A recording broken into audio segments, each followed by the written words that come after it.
بسم الله الرحمن الرحيم، الحمد لله والصلاة والسلام على رسول الله. مرحبا بكم مجددا في سلسلة حلقاتنا التوثيقية بمناسبة الذكرى العشرين لتأسيس جمعية مهندسي البترول العالمية فرع السودان. في هذه الحلقة ومواصلة لهذه التوثيقات نلتقي بأحد قيادات القطاع النفطي في السودان، الباشمهندس الصادق محمود جابر. الصادق محمود جابر من خريجي النفط جامعة السودان الدفعة الأولى، عمل في وزارة الطاقة منذ تأسيسها وعمل في عدد من الشركات العاملة في قطاع النفط. اليوم الصادق يشغل الكير بيرسون أو الرئيس الحالي لجمعية مهندسي البترول العالمية فرع السودان. نلتقيه في هذه الحلقة لنناقش معه التجربة الطويلة التي عايشها خلال عمله في الاس بي اي فرع السودان، ونناقش كذلك ما يدور الآن في أضابير الاس بي اي فرع السودان بحكم أنه الرئيس الحالي لهذا المكتب. مرحبا بك الأخ الصادق في هذا اللقاء. بسم الله الرحمن الرحيم. بارك الله فيك باشمهندس عبد الماجد منصور. يعني نحن سعيدين جدا في انه نعمل اللقاء دي بمناسبة 20 سنة على اس بي مكتب السودان، وجزاك الله خير ان شاء الله. شكرا الأخ الصادق، مرحبا بك مرة أخرى. طبعا يا جماعة الصادق ده يعني قبل ما نخش في النقاش هو دفعتنا في الوزارة. نحن دخلنا تلك العمل في الوظيفة العامة في الوزارة في العام 2001، ونحن دفعه. هو قدامنا شوية في الجامعة صح، لكن نحن عايزين نبدو اننا اكبر منه شويه، يعني ما شاء الله، يعني رجل شباب يعني. ف طيب يا صادق، خلينا نعمل مدخل للحوار ده من سيرتك المهنيه والاكاديميه. يعني لو اديتنا من المولد والنشأة والدراسة بعد كده المسيرة المهنية كذلك. جزاك الله خير باشمهندس عبد الماجد للقاء دي. انا اسمي الصادق محمود جابر حسن، من مواليد شمال دارفور سنة 74. طبعا الدراسة على حد ثانوي كان في دارفور. آخر الثانوي قريتها في الفاشلة الثانوية.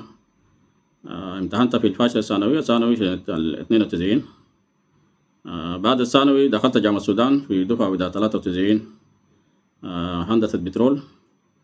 في الوقت ده طبعا بترول كان ما موجود، ونحن دفعة تاني في البكالوريوس بتاع جامعة السودان في 93. اتخرجت من جامعة السودان في سنة 98. طبعا على حسب السنوات نحن دخلنا 93 المفروض نتخرج 97، لكن وقت ذاك الظروف اللي كان حاصل في البلد برضه في الوقت ذاك في سنة بدأ تجميد اتخرجنا سنة 98. اتخرجنا سنة 98 يعني من 98. يعني اشتغلت من 98 على حد 2000. اشتغلت كان في مساعد تدريس في جامعة غرب كردفان. من 2001 جينا اشتغلنا في الوزارة. طبعا 2001 شهر 11 مذكر التاريخ دي لهسه. دفعة كان دفعة يعني مميزة ودفعة كبيرة، يعني من ضمنهم باشمهندس عبد الماجد برضه معانا. بعد ذاك برضه يعني اتدرجنا في الحاجة المهنية دي في 2001. اشتغلنا أنا حيث على حد 2012 كنت شغال في وزارة الطاقة المهندس مكامن. من 2013 يعني نقلت مشيت شركة الجنبك، وهو شركة النيل الكبرى، واحد من الشركات المشغلة المشهورة، يعني شركات ساهمت في القطاع والإنتاج البترول السوداني. اتنقلت من الوزارة مشيت مهندس مكامن أول، اشتغلت في شركة النيل الكبرى من نهاية 2013 و14 على حد بداية 2015. في بداية 2015 تم نقلي لبترونرجي، نائب رئيس التطوير الإنتاج في شركة بترونرجي. هو شركة بترونرجي طبعا شركة المشغلة لمربع 6. هو طبعا شركة شراكة بين الصينيين، وعندنا النصيب برضه لشركة سودابت. اشتغلت في شركة البترونرجي من 2015 على حد 2020، تقريبا في فترة دي 5 سنوات. بعد 2020 تم نقلي لسودابت. اشتغلت في سودابت من 2020 حتى 2024. اشتغلت شنو في سودابت اصلا؟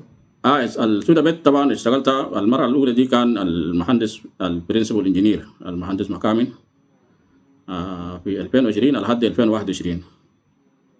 من 2021 لحد 2023 كان المدير العام للاستكشاف والإنتاج في سودابيت لحد 2024. 2024 شهر 10 تاني تم نقلي للوزارة، يعني جيت الحلقة راجع تاني 3 منه جيت راجع. تم نقلي للوزارة كمدير عام للاستكشاف والإنتاج النفطي، وعلى حد الآن طبعا مستمرة في المدير العام للاستكشاف والإنتاج النفطي. طبعا أنا برضو حاجة أذكرها من ضمن الناس المحظوظين في القطاع النفط السوداني، إنه يعني أنا حلقاتي كلها دي كملتها، يعني اشتغلت في الوزارة، اشتغلت في أوبريتنج كومباني، واشتغلت في الشركة الوطنية. يعني برضو كان محمد واحد لقى فرصة يعني يتدرب كويس في القطاع، وعلى حد هسي هنا يعني برضو ماشيين الحمد لله، يوفق القدام. والله طبعا دي مسيره حافله، يعني مسيره حافله بالعطاء وبالانجاز يعني افتكر يعني انت تنقلت في وظائف عمل كثيره، وسبحان الله. شوف يعني الصادق لو بتتذكر، احنا في بدايات تعييننا في الوزاره كان الكلمه اللي قالها باشمهندس حسن محمد علي التوم، ربنا يرحمه ويغفر له، وكان الامين العام للوزاره، وجاء خاطب الخريجين دي اللي كان في القاعه الكبيره. لو بتتذكر واحده من الحاجات اللي قالها، قال انا دايركم خلال من 17 ل 18 ماكسيمم 20 سنه تكونوا انتم الليدر بتاع القطاع النفطي في السودان. شوف سبحان الله شاءت الاقدار، يعني انت الان مدير الاداره العامه للاستكشاف والانتاج النفطي، واللي دي كانت اكبر اداره يعني عامه، ودي اللي تعيننا فيها يعني كلنا مع بعض من البدايه يعني. فربنا ان شاء الله يطلعه برحمته، يعني برضه عنده اثر كبيره كان في نهضه قطاع البترول في السودان يعني. طيب خلينا من السيره الطويله الحافله دي نعمل مدخل لتعرفك على الاس بي اي. 200 بدات معرفتك وعلاقتك بالاس بي اي. خلينا نبدا على مستوى العضويه في الاول، بعدين نشوف على مستوى المكاتب التنفيذيه. يعني في اس بي، يعني اس بي طبعا نحن كمعرفه كده يعني من بدري وقتنا من كنا نحن اتخرجنا من الجامعه طوال كنا شايفين الاس بي، وواحد كان يعني حاب يشارك فيه. لكن للاسف المشاركه طبعا ما نحن كنا تقريبا متوقعين، ده جاء متاخر شويه، يعني انا في تقديري كان كده. لكن في الوقت ده ظروف كان يعني ظروفا منه مثلا مع السانكشن، وعشان تدفع رسوم كان مشكله. عشان كده اس بي اي يعني انا شاركت في تقريبا 2015، يعني ما من الناس البعيدين، لكن كنت متابع الانشطه بتاعه والحاجات كله. لكن انا شاركت في الاس بي يعني كعضو 2015. طيب العضويه بدات 2015، طبعا نسبيا بتعتبر متاخره شويه، لكن زي ما قلت انت الظروف اللي كانت واقفه قدام الناس كانت ظروف كثيره يعني، وفي تحديات كبيره. لكن بعد ما انضميت للاس بي اي كعضو في 2015، الانشطه بتاعت الاس بي كانت متواصله يعني. ف النشاط اللي كان هو تقريبا مدخل لك حتى عشان تيجي المكاتب التنفيذيه. وهل في مكاتب تنفيذيه قبل الكير بيرسون دي، ولا اول مكتب تنفيذي انت دخلت فيه كنت في الكير بيرسون يعني؟ انا اول مكتب دخلت فيه التير بيرسون، يعني دي في مكتب بتاع 2000 انت بدات من حيث انتهى الاخر 22. انا صراحه كده كان في اس بي كان عنده انشطه، يعني كان يعني بالذات السودابت يعني كان زي اكوموديت الانشطه بتاعه، حضرتها في الانشطه كثيره في الاس بي قبل ما اكون في المكاتب التنفيذيه. لكن في 2023 اول 2022 كان اول مكتب انا خشيت فيه. يعني دي بدات بكير بيرسون توالي يعني من 2022. لكن مكاتب اول مكتب اشتغلت كير بيرسون من 2022 لحد الان شغال فيه. طيب قبل ما ننتقل للمكتب اللي انت الان وانت رئاستك للمكتب التنفيذي او الكير بيرسون او في اس بي سودان سكشن الان، انت خلينا نرجع شويه. انت اشتغلت في حتات كثيره، اشتغلت في الشركات، اشتغلت في الوزاره زي ما قلت، يعني انت كملت السلسله بتاعت قطاع النفط في السودان كله. اشتغلت في الناشونال كومباني واشتغلت في كده، بس نركز على الناشونال كومباني والوزاره. انت اشتغلت فيهم الاثنين. الوزاره طبعا اخذت فيها فتره اطول. الدور اللي كان ممكن تقوم به المؤسسات دي تجاه الاس بي اي شنو يعني؟ كان الشيء اللي بتوفره للاس بي اي، ومستوى التواصل اللي كان بيناتهم شكله كيف يعني؟ رأى كده الوزارة والسودابت يعني كان دورهم ملموس وواضح. طبعا هو الاس بي في الفترة الأولى دي كان يعني الناس كلها كانت تواجه ظروف وذا سانكشن، والاس بي برضو حتى الموارد لكن الوزارة والسودبت يعني كانت بدعموا الاس بي في الانشطه في الاستضافه بتاع المقرات بتاعهم. يعني دي حتى اخر مره نحن كنا برضو يعني قبل الحرب 2023 يعني في بدايه 2023 كنا حتى نعقد الاجتماعات يعني نستغل السودبت كدعم للاف بي يعني ناخذ اجتماعاتنا الفعالياتنا كله هناك في سودبت. قبل برضو انا حضرت فعاليات كثيره يعني كان في سودبت يعني كان بيستضيفوا الاس بي يعني كدعم لانه يقوموا بانشطه بتاعه. يعني لانه هسه طبعا المعروفه لانه اس بي يعني الدعم اللي بيجي من اس بي هو دعم يعني محدود. يعني لو دار يعني تصرف على الحاجات دي كله هو يعني صعب انه يغطي لك. اس بي طبعا هو الاولويات وهو قاعد بدايم الانشطه الثانيه يعني قروش المسيره الموارد التجيو من التبرعات من الاس بي سيلف الانترناشونال بيستخدموها في حاجات تانية بالذات الدعم الأنشطة والمقرات وبتاع دي بيقوموا بها الوزارة والسودبت يعني على حد الآن. ودي برضو يعني واحد من الدعم بقدمه يعني من الوزارة والسودبت للإس بي إي. ونتمنى إنه دعم طبعا ما حيكون من مقرات ساقط يعني نتمنى إنه دعم حيكون أكتر ويزيدوا الأنشطة. والإس بي إي طبعا دوره حيكون معروف هنا لقدام إن شاء الله نشوف دور الإس بي إي في القطاع السوداني ده. الصادق انت الان يعني على المستوى المهني انت قاعد يمكن تقريبا على رئاسه اهم مؤسسه. انا بعتبر مؤسسه يعني مؤسسه، خليني اقول مؤسسه من القطاع الرقابي والقطاع التنظيمي لقطاع النفط في السودان، اللي هي الاداره العامه للاستكشاف والانتاج النفطي المعروفه باو اي بي اي. وكلنا عندنا تاريخ مشترك في الاو اي بي اي مع بعض يعني، وبنعرف الدور التاثير الاو اي بي اي قدر شنو يعني. ف الى اي مدى الموقع ده ممكن يساعد في انك انت يعني تعمل سبورت لانشطه الاس بي اي يعني، بحكم انك انت رئيس المكتب الان؟ آه صراحة كده هو طبعا يعني أنا قبل ما أجي الموقع دي برضه كنت في يعني نفس الوظيفة لكن كان في شركة وطنية في سودابت. من ضمن الحاجات طبعا إن إحنا واحد برضه من الحاجات اللي نذكرها إنه يعني الظروف الحاصلة في السودان دي يعني حصل إنه انتكاس كثيرة في الأنشطة اللي إحنا المفروض كنا نقوم بها. كانت في فكرة الكويسة فيه إنه نحن يعني المفروض الناشونال كومباني والوزارة يعني ما زي شركات بحاجة استراتيجية المفروض يدعموا اس بي اي دي تمشي قدام. ماشي أنا كلامك ذكرت إنه ما زي فاهم في المقرات بس.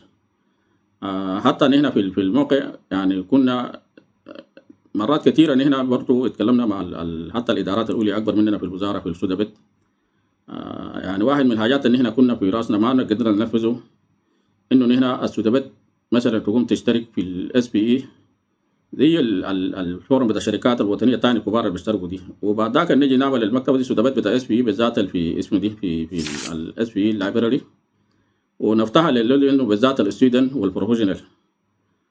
معلش يا صادق، الله النقطه دي نقطه مهمه جدا، وما في دول قبل كده ذكرها ولا في دول تعرض لها، فكرينا داير افهمها شويه وداير برضو الناس اللي بيستمعوا لنا يفهموها كويس.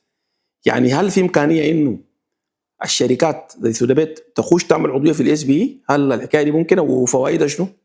والله هو طبعا اس بي اي ممكن هنا لانه قبل كده برضه مشينا في واحد من الاكاديميه بتاع بتروناس. نحن عملت انا جزء من الماجستير كان هناك ضمن ناس جامعه خرطوم. هم ناس الجامعه بتاع بتروناس دي كان مشترك والاس بي لايبراري دي طبعا مفتوحه لاي زول بالطلبه بالذات يعني انت اي بيبر تشوفها. في الحته دي كان الفكره انه يعني سودابت تمشي تشترك باسم الكومباني ويفتح الكلام ده. بعد ذاك نحن نجيب اللي نحن مثلا الاكاديميه والناس البروفيشنال هو يستفيدوا منه. لكن الفكره دي كانت في بدايه 23 والظروف يعني ما ساعدت ناس ما اللي حصل في البلد دي. لكن اصلي انا برضه من ضمن الحاجات اللي حتى بواحد بوت راسي برضه لقدام اس بي يعني لازم انه يعني الوزاره طبعا شويه كده كومبليكيتد وجهه حكوميه. لكن سودابت كشركه وطنيه يمكن ان احنا نستغل انه يعني نفتح كثير في عشان نستفيد من الريسورس بتاع الاس بي اي. انا بشوف انه حتى لو نحن اشتراكات اللي بتاع شركه سودابت لو قارنتها بالفائده المفروض يجينا كبروفيشنال كستودنت كان يعني كل اللي جاي للسودان يعني لا يساوي شيء. ده واحد من الحاجات اللي انا بتكلم لك قدام انه نحن برضه نمشي فيه قدام ان شاء الله يعني نعمل الكلام ده لما تستقر البلد ان شاء الله. دي نقطه مهمه جدا ونفتكر دي نقطه استراتيجيه، وبتمنى انتم في مكتبكم والمكاتب القادمه تكون دي يعني واحده من الاهداف الاستراتيجيه، انه نحن نبدا ندخل مؤسساتنا شركاتنا الكبيره على كعضويه عشان نستفيد من وجود عضويتها ده في بالنسبه للشباب والطلاب والخريجين الجدد وكده يعني. طيب نتكلم في المكتب التنفيذي شويه صادق. الان انت بقيت مدير المكتب التنفيذي 200 اول حاجه. ال 200 انت بقيت الكير بيرسون ولا إيه؟ انا اول كير بيرسون يعني من 2022 23 وهذه مستمره طبعا من 23 24 25. طبعا نحن لما نتكلم بعدين، لكن طبعا عشان نغير الكير بيرسون هنا كان في صعوبات. عشان كده استمريت فتره طويله يعني من 2022 على حد هسه 25. يعني انت بقيت كير بيرسون 2022 اول مره بقيت كير بيرسون 2022 2022 اللي هو قبل الحرب بسنه تقريبا. بالضبط سنه. طيب بعد كده طبعا اظن جات الحرب كان في طريقه الناس يعملوا تغيير لانه الشغل بقى فيرجوال كله مش كده؟ بقى فيرجوال وكان صعب ذاته عشان تتصل على الناس. هنا كان يعني لقينا صعوبه بالذات في فتره بدأ 23 24 عشان نغير المكتب. يعني كان في صعوبه شديد، يعني حتى الناس ذاته ظروفهم كان يعني في شغل التطوعي يعني معروفه ظروفهم طبعا. عشان كده لكن هسه الحمد لله يعني المكتب هيتجدد في 26. يعني احنا اوريدي عملنا ترتيبات والكير بيرسون الجديد نومينيتد، وان شاء الله يعني قبل نهايه 12 المكتب هيتجدد. يعني هنا هنجدد روح الدماغ بتاع المكتب ان شاء الله. لكن برضه نحن حتى كما يتجدد المكتب هنكون قاعدين دورنا في سبورت بتاع اس بي هنواصل فيه ان شاء الله. انت طبعا انت بحكم الوظيفه اللي انت قاعد فيها يعني ما انا تلاقي ما حيخلوك، حتى انت لو خليته ما حيخلوك يعني لانك انت قاعد في وظيفه قياديه مهمه وعندها تاثير كبير جدا في قطاع النفط يعني. لكن خلينا كده نرجع قبل ما نمشي ل 26 نرجع من 22 شويه و 22 23 24 انا افتكر دي كلها يعني 23 24 دي كلها ظروف بتاعت حرب يعني، حتى 25 يعني. فمعناته ما كان عندكم مساحه كبيره بتاعت شغل. لكن بالرغم من كده حسب المعلومات اللي جاتني من بعض الناس بعلاقتي مع الجزء من الشباب الشغالين معهم في المكتب في انشطه شغاله يعني بالرغم من الظروف دي يعني. فكده يدينا فكره عن الانشطه يعني. المكتب دي والله صراحه كده يعني انا يعني الناس الشغالين معايا ده ما اقصد دهرهم، لكن هو المكتب دي بالذات يعني هنا معانا طبعا دكتور اول بروفيسور توه، معانا برضو يعني مصعب رضوان والسامي والحذيفه وفطلسيد. يعني في شباب كده يعني انا جيت لقيهم شغالين في المكتب دي. والمكتب دي طبعا لو انت هسه راجعتها في ورا يعني المكتب دي يعني شايل الجوائز من 2020 2022 2021 وهسه شايل جائزه في 2024. يعني ده كله الناس اللي اشتغلوا شغل كويس. في 2022 كان او ده كان مستقره شويه. مكتب شغال بطريقه يعني مستقره. كانت أنشطة العادية يعني كان الناس المكتب يعني بيقوم المحاضرات يعني اس بي ليكتشرز برضو. يعني كان في محاضرات الاونلاين وفي محاضرات ان بيرسون 2020. يعني مذكر حتى كان في محاضر جاي من امريكا عمل لنا محاضره في البلاد ومشى. يعني استغلنا كان الالقاب بتاع بترونيرجي الكلام ده 2022. بالاضافه للمكتب كان تدعيم الانشطه بتاع الطلبه. يعني هو طبعا سبونسرنج التو ستودنت شابترز، هو واحد في جامعه السودان والثاني في جامعه خرطوم. كانت تدعم الأنشطة بتاعه اللي كان بيقى فيه يعني البرامج اللي بيقيمها في داخل الجامعات. المكتب كان تقيف معهم يعني تقيف معهم بالمنترين وتقيف معهم بدعم برضه. هسه هنا كان قاعدين ندفع دعم للطلبة دي في الأنشطة المحلية، وبعد ذاك برضه حتى في ندعم في الأنشطة الخارجية. في الأنشطة المحلية طبعا بعد ما القام الحرب بقى صعب شوية، لكن في الأنشطة المشاركات الخارجية نحن يعني الحمد لله حتى في ظروف الحرب ده برضه كان ندي الطلبة دي بيشاركوا في المؤتمرات الخارجية على حد الآن. طيب كده أصالك عليك الله في نقطة هنا مهمة يا عليك الله دايرين نجي فوق شوية، لأن حتى مش لقطاع النفط حتى لكل القطاعات الأخرى في السودان ولكل السودانيين كتجربة يعني، وتجربة عالمية أفتكر حتى ممكن نستفيدوا منها يعني. أنتوا كنتوا شغالين فجأة حصلت الحرب اتحولتوا لشغل فيرجوال اوتوماتيكلي يعني، فكنتوا شغالين وبتاخدوا جوائز يعني. فالتجربه دي انا عليك الله بس شويه اجيب انا فيها لان انا شايفها مهمه، لانه في ناس بيفتكروا انه مثلا الحاجه دي لما حصلت انه ممكن الحياه تجيف يعني، فانتوا ضليتوا شغالين يعني. فلو شاركت الناس التجربه بتاعت الشيفتنج من انك انت شغال اون بيرسون يعني مباشر اشتغلت فيرتشوال طوالي اونلاين يعني، فالحكايه دي كده حقه ما نفوتها يعني. قول لنا فيها شويه يعني حصل فيها شنو بالضبط؟ بالذات في طبعا المعروف الاحداث لما حصل في ابريل 2023. طبعا كل الانشطه في السودان اي حاجه وقفت طبعا معروفه للناس. مش في ده بس يعني كان الناس حتى المينات اللي كان بيشيلوا بيها داتا لابتوبات ولا اي حاجه كانت قفلت في المكاتب. طبعا ما في دول رجع يقدر يشيل حاجة. بعد ذاك يعني نحن قمنا بنطلع من شهر 4 لحد شهر 6. بعد ما كان في أنشطة لحد شهر 5.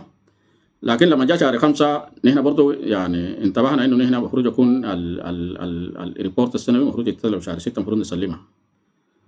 دي بالذات يعني أنا شباب اللي في المكتب ده اجتهدوا اجتهاد يعني مبارك فيه، يعني بالذات الدكتورة توا وحذيفة وسامح، وكانت ما في اتصالات، يعني بس اللي تحصلها بالتليفون ممكن تحليله رسالة هو يكون يمشي محل الشبكة بعد يومين 3 يرد عليك.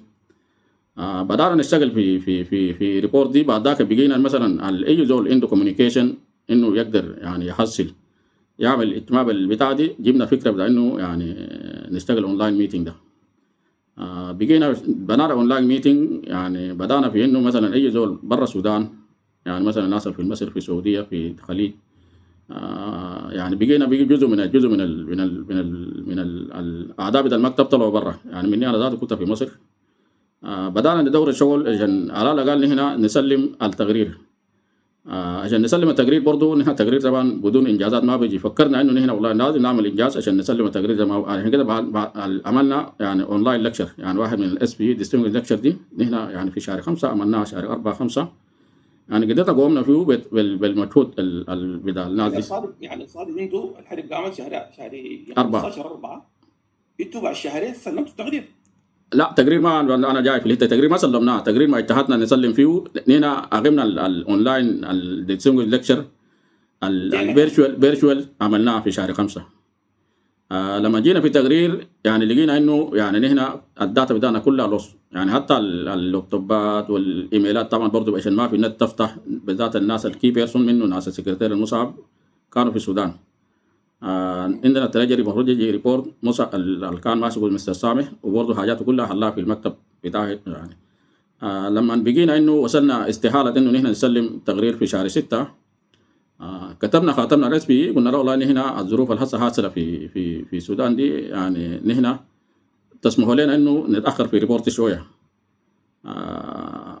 ناس اس بي طبعا ردوا لنا رد جميل، قالوا والله نحن برضه وياوير انه الحاصل في السودان دي، ونحن الهدف الاساسي انه الاس بي ممبرز في السودان المفروض يكون زي ان سيف ارياز.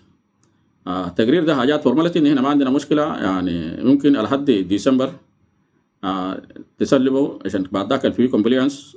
انت لو ما سلمت التقرير في خلال السنه طبعا بيعملوا لك بيجمدوا لك المكتب. لكن برضه ناس الاس بي ردهم كان جميل، قالوا انتوا حتى لو ما سلمتوا برضه يعني نحن وابديت اسفل ستاتس في الوقت ذاك، ونحن برضه يعني عارفين الظروف نقدرها. عشان كده ادونا مساحه انه نحن نقدم ريبورت لحد نهايه السنه.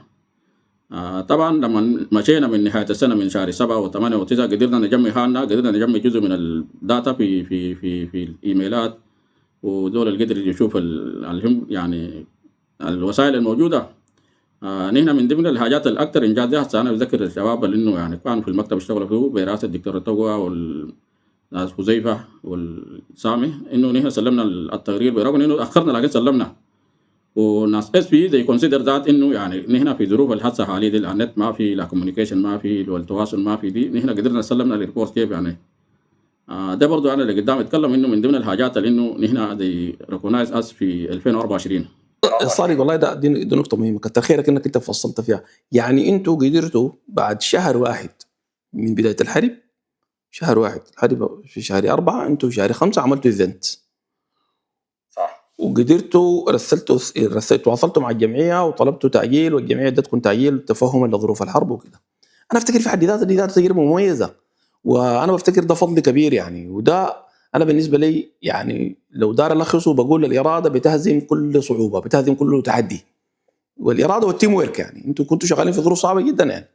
فدي انا افتكر والله واحده من الحاجات المهمه جدا، يعني كون انتوا قدرتوا واصلتوا. يعني يمكن الناس يقولوا والله مثلا في مكاتب عملت مؤتمرات، وفي مكاتب عملت شنو، وفي مكاتب عملت شنو. انا افتكر انتوا عملتوا اعظم عمل يتعمل في الجمعيه دي من بدت، انكم انتوا حافظتوا على الجمعيه دي في ظروف كان ممكن تتوقف فيها، كان ممكن تروح يعني. فأنا صراحة يعني شهادة مننا وتقدير واحترام وإجلال لكل المكتب بقيادتك والناس اللي معاك يعني بالمجهود الكبير ده يعني. جزاك الله خير. فطيب كده يقول لنا التحديات شنو. انتم طبعا من 2024 واصلتوا شغالين في ظروف الحرب دي لحد ما سلمتوا التقرير الاول في نهايه نهايه 23. سلمتوا التقرير الاول وواصلت الجمعيه 24 25. طيب حصل شنو في 24 25 والتحديات الكبيره اللي واجهتكم كان شنو؟ طبعا التحديات الكبيره طبعا الكوميونيكيشن، يعني بقى كوميونيكيشن بقى اي زول يعني في مكان مختلف. ده اكبر يعني كان تحدي. لكن تحدي ده هنا برضو لما وصلنا لحد نهايه 23 قدرنا يعني نسترجع جزء كثير من المعلومات من الايميلات من الكوميونيكيشن بتاع ناس. برضو لمينا الداتا بتاعنا اللي لقيناها دي كلها، عملنا يعني جوجل درايف حطينا فيه كل المعلومات والريبورتات القديمه. وبعد طبعا 23 هنا برضو استفدنا من التجربه ده اونلاين اللي خشينا فيه. يعني 2024 يعني واصلنا فيه كويس، يعني بقينا برضو بدل الفيرتشوال ليكتشرز دي شغاله. برضو الدعم بتاع الانشطه بتاع الطلاب برضو 2 شابترز كلها شغاله، يعني ده في 2022 2024. لكن الاكبر تحدي نحن تجاوزناه لحد نهايه ال 23 هو دي الكوميونيكيشن والتجميع بتاع المعلومات في بتاع الاس بي. الحاجه الكويسه طبعا نحن يعني انتوا ركزتوا على ايه؟ عينينا حاجه الكويسه انه نحن ركزنا على انه نجمع داتا، معلومات جمعناها حطيناها في جوجل درايف، عشان كده بعد تاني لو حصل اي شيء بكون معلومات موجوده. يعني زمان كان المعلومات دي في الايميلات في كمبيوترات بتاع ناس. هسه نحن من 2023 24 دخلناها في الجوجل درايف. مستفاد، ده درس مستفاد واخذتوا اكشن مستقبلي لو حصلت اي حاجه ثانيه الداتا تكون محفوظه يعني. بالضبط يعني. صح. طيب الصادق الكلام كثير ونحن ممكن يعني عندنا كلام كثير دايرين نقول، لكن برضو الحلقه لانه عندها زمن دايرين ننتقل معاك للمحور اللي احنا الان فيه ده. يعني اللي احنا الان بنسجل في الحلقه دي احنا بنسجل فيها في اطار احتفاليتكم اللي انتم عاملينها بمرور 20 عام على تاسيس الجمعيه. ودي برضو انا بفتكر يعني كانت لفته يعني جميله منكم انكم انتم يعني عملتوا زي يعني وقفه كده انه الناس يشوفوا ال20 سنه اللي حصل فيها شنو ويستشرفوا المستقبل اللي قدام يعني. فكده ورينا برضو الفكره بتاعت الاحتفال بال20 سنه دي، الفكره من وين؟ البرامج، الانشطه، التفاصيل حقتها، تحدياتها، مشاكلها. طبعا في الفكره بتاع 20 سنه دي نحن طبعا لما اخذنا الجائزه بتاع البريزنجر اوورد 2024 اس واي بعد توالي نوتيفاي اس ذات انه يا انتوا السكشن بتاعكم ده 2025 خلاص وصلتوا 20 سنه. بعد ذلك معلش كده تكلمنا عن الشهاده دي. الشهاده دي خدتوها متين انتوا ودي شهاده الشهاده دي الشهاده دي طبعا شهاده دي طبعا هو اعلى شهاده على مستوى الاس بي يعني بريزيدنشال اوورد بدوها دي 10% من الاقسام على مستوى العالم. جائزه رئاسيه وبعد ذاك برضه يعني ده اعلى جائزه هو بدوها يعني الجوائز التقديريه ده اعلى واحد فيهم. دي طبعا بدها الرئاسيه وبدوها دي 10% من الاقسام على مستوى العالم، اقسام المميزه طبعا. هو طبعا على مستوى العالم اس بي عنده سكشن كثيره يعني كميه. نحن طبعا اخذناه 2024 لكن الحق ان الطعم بتاعه نحن كان 2024 كان ظروفنا كان صعبه يعني صراحه كده. كان ما في دول بيتوقع انه يعني انت تصل لمرحله انه خلاص يكافئوك بجائزه يعني ديل. عشان كده كان ادى الناس الحماس يعني كان لا يصدق في الوقت ذاك. يعني 2024 نحن بداك يعني استفدنا من تجربه انه انقطاع الاتصالات والكلام كله في 2023 وجينا اشتغلنا في 2024. نحن طبعا 2024 كل تايم لاين بتاع اس بي تسليم الريبورتات حاجات كلها وميتد يعني كلها نحن يعني انجزناها. يعني حتى الانشطه برضو يعني بقى برغم انه نحن المحاضرات الشخصيه بقى ما موجود لكن الفيرتشوال بالذات الماشين عملنا فيه.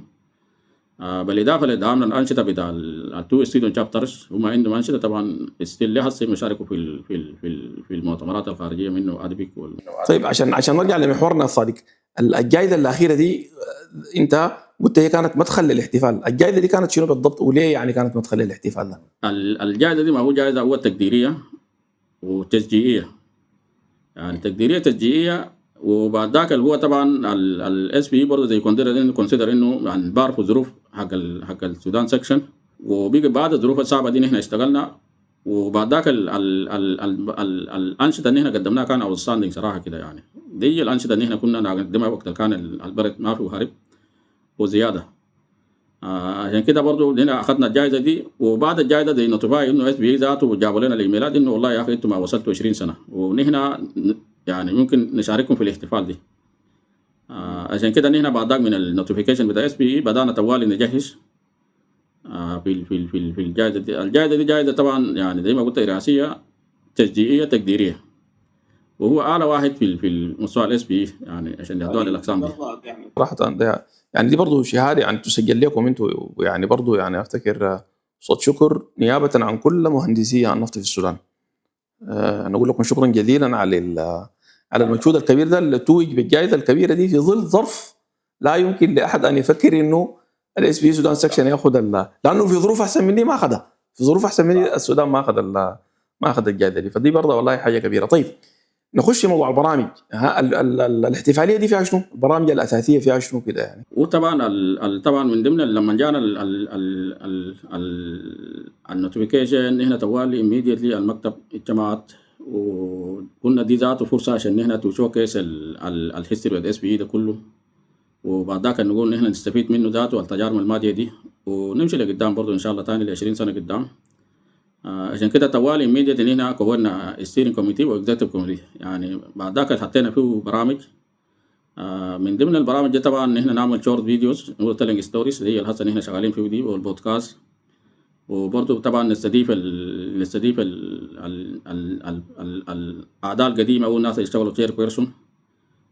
حتى نحن قلنا يا جماعه ما ضروري انه دول يكون عضو في اس بي، قلنا حتى الناس القدام اللي كان عنده يعني مساهمات في قطاع النفط السوداني قلنا نحن نكرمه تيل ستوري في النهايه مع الهدف واحد يعني. برضه نحن نعمل بروفايل نجمع منه الانجازات اللي حصلت في الاس بي ده من ال 20 سنه ورا دي كلها، نخليها برضه عشان الناس كله يعرفوها. ده من ضمن الانشطه.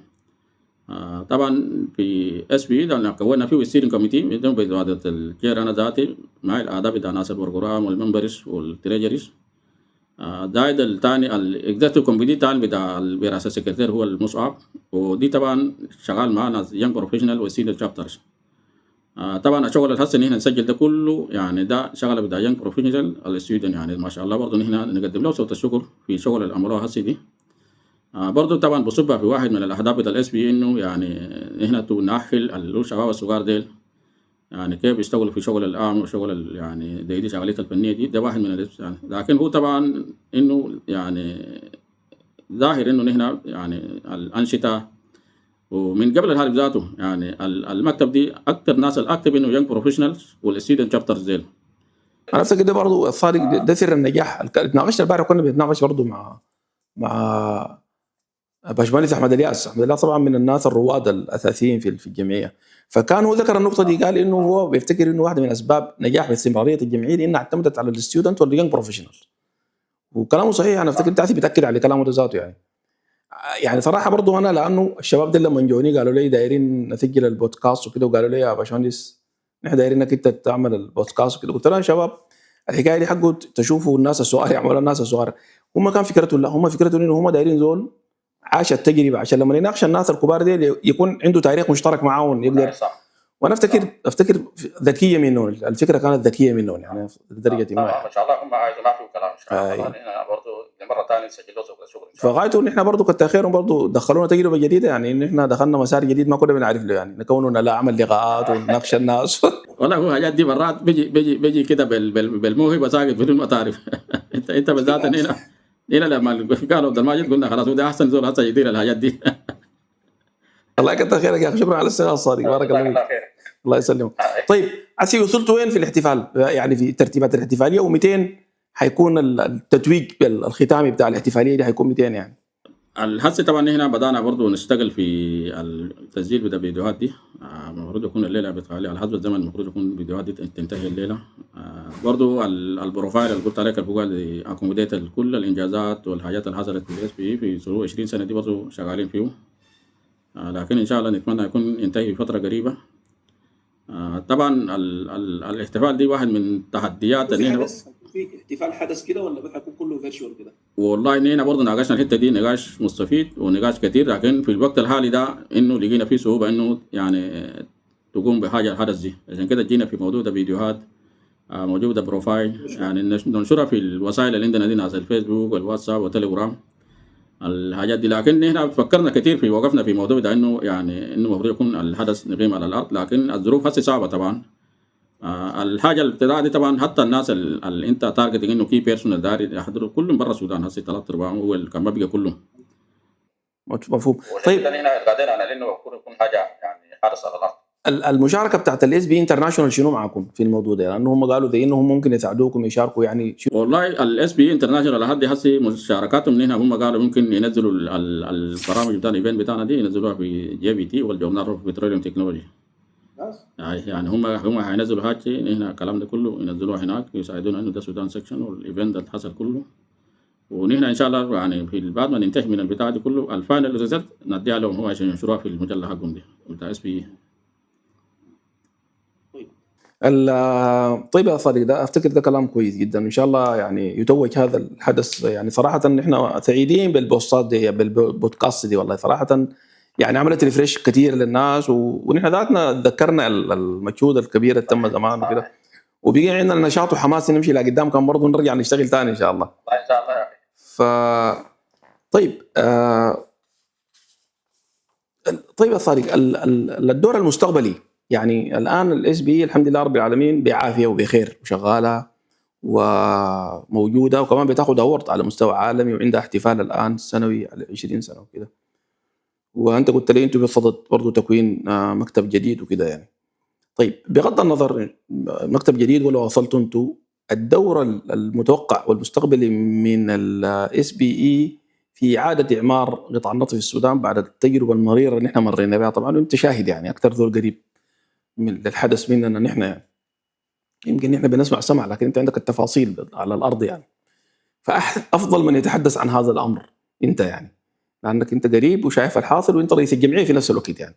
انت شايف الدور شو ممكن تلعبه لو سمحت لي بس انا قبل ما ننفي دور دي برضه نحن في جزء من الانشطه سويناها برضه يعني المفروض نذكرها على منه. مثلا نحن في الفتره اللي فاتت دي من ضمنه يعني نحن يعني كان حتى حاولنا محاوله مستميته مع ناس الاس بي انه يعني يعفونا من الاعداء بتاع السودان دي من رسوم التجديد.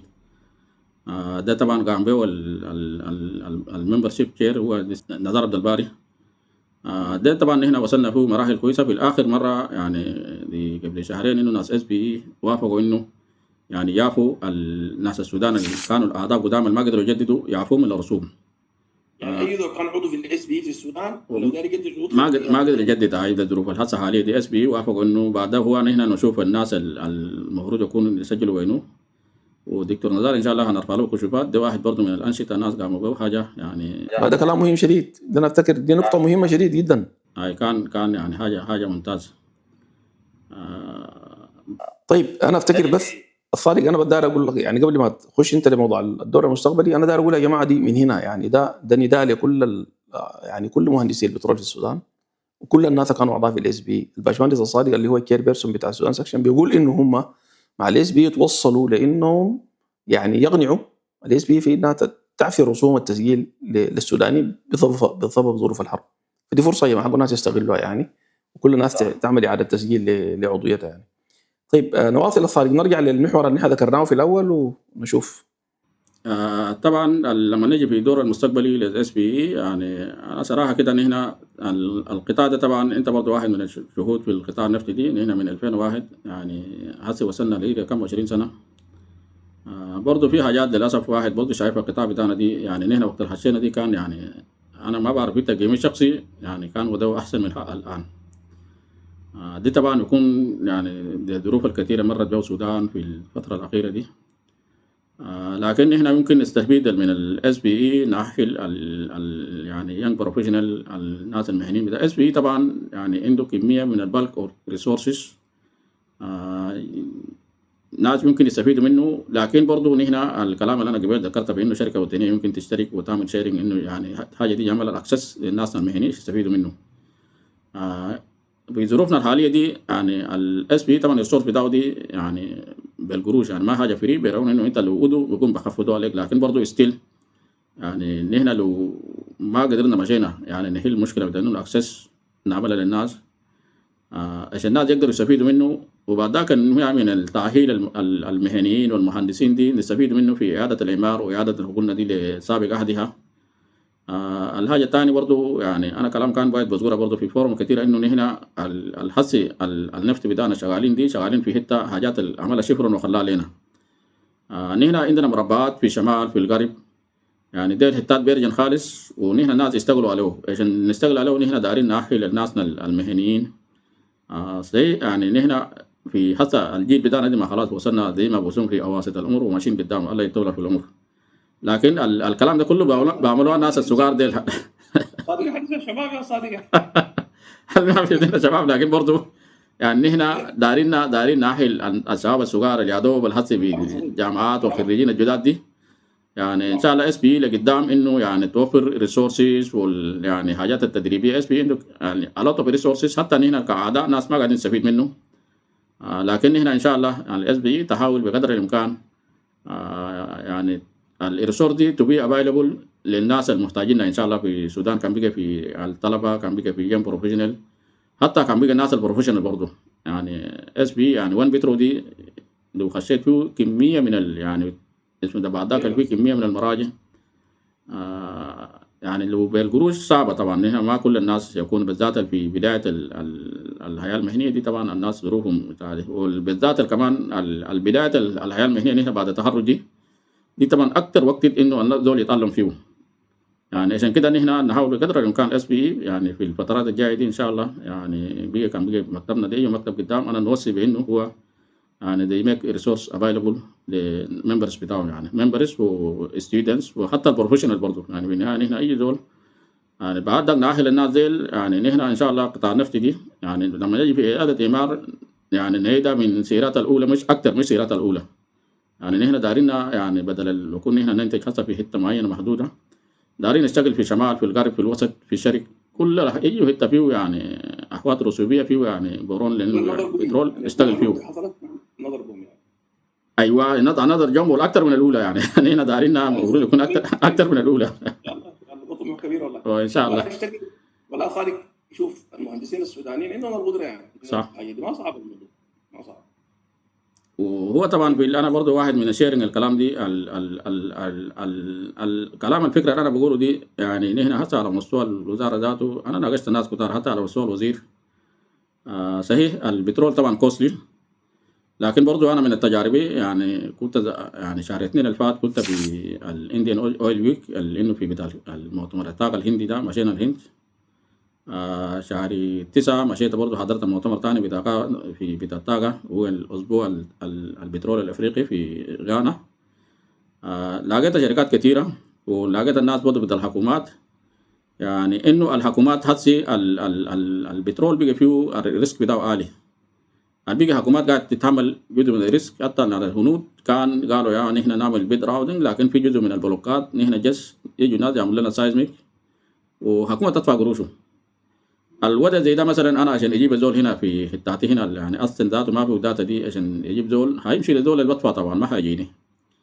اذا نحن وي نيد تو شيفت اور مايند انه والله نحن برضه برغم ظروفنا الصعبه دي في حاجات بسيطه يمكن نحن ندفع يعني تو انكريز الفاليو بتاع البلوكس.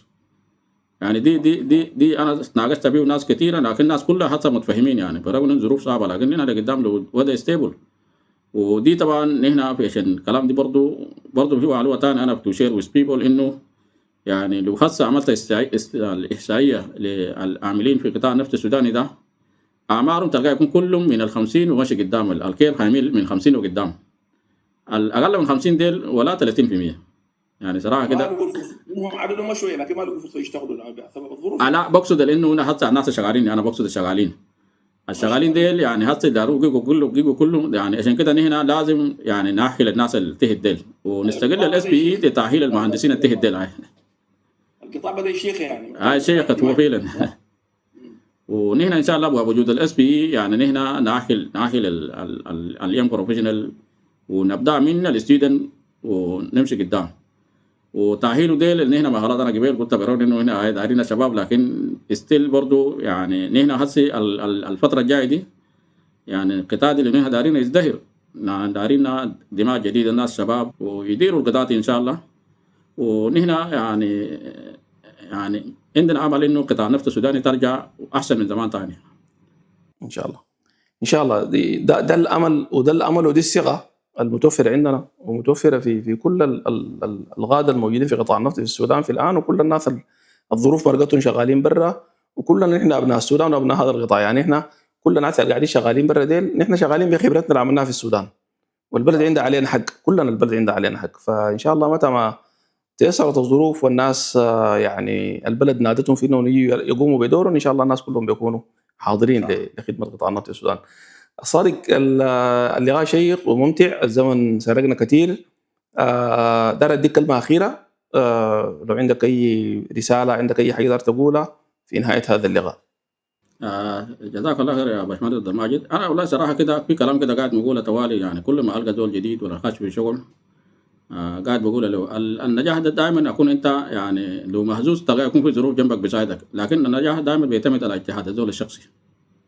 يعني عشان كده حتى الناس يعني انا ناس الخريجين والناس الطلاب والبتاع دي، يعني النجاح انا في تقديري انا على حسب خبراتي وفترات الطويله والعشرتي والناس الناجحين، يعني حتى اي زول بقى يعني بقى كويس ماشي في القطاع نفسه كويس. يعني الناس اللي بالذات حتى من يعني دكتور عبد الماجد دي، هو حتى بقى دكتور وما حصل يوم اخذ اجازه ولا يوم انه هو ماشي قاعد يقرا اجتهاده الشخصي.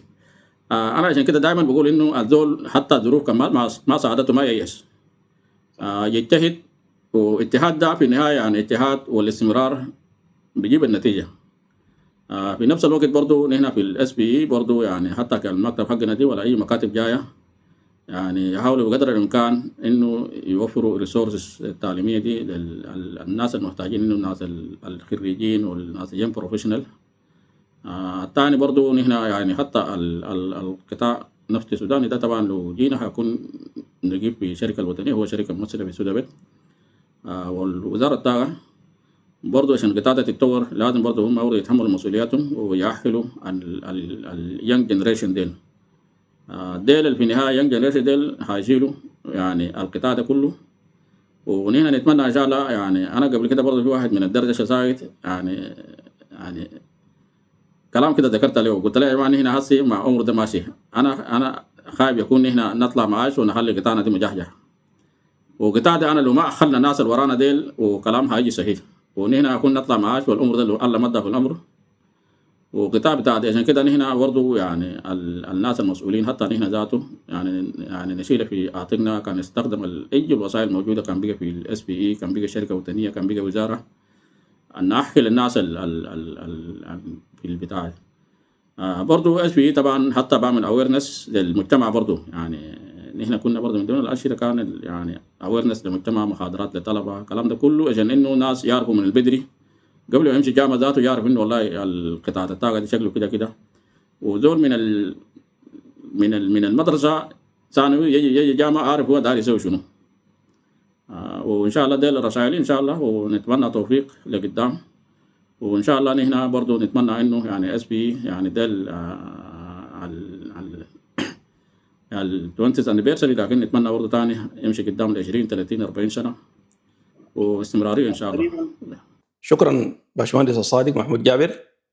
شكرا اعزائي الكرام. حلقه مميزه جدا كان عنوانها النجاحات من خضم التحديات. الاراده والعمل الجماعي تهزم كل تحدي وكل صعوبه. الباشمهندس الصادق محمود جابر الكير بيرسون اوف سودان اس بي سكشن قدر بقيادته بالمجموعه اللي معاه يعبروا بالاس بي اي خلال ظروف صعبه جدا مرت على السودان منذ اندلاع الحرب في ابريل 2023. حافظوا على هذه الجمعيه، خرجوا بها الى بر الامان، وحافظوا على انشطتها، وحافظوا على تسجيلها، وحافظوا على عملها، وكمان قدروا يستردوا الارشيف بتاع الجمعيه. هذا عمل عظيم. نحن ليس لدينا الا ان نقول تعظيم سلام لهذا المكتب، وتعظيم سلام لهذا المجهود الكبير الذي قاموا به. وكمان برضو الأخ الصادق في نهاية الحلقة أفرد يعني جزء كبير جدا للمستقبل الواعد لصناعة النفط في السودان بحكم وظيفته كمدير إدارة عامة للاستكشاف والإنتاج النفطي بوزارة النفط. قطعا المستقبل واعد والسودان بخير. شكرا جزيلا والسلام عليكم ورحمة الله وبركاته.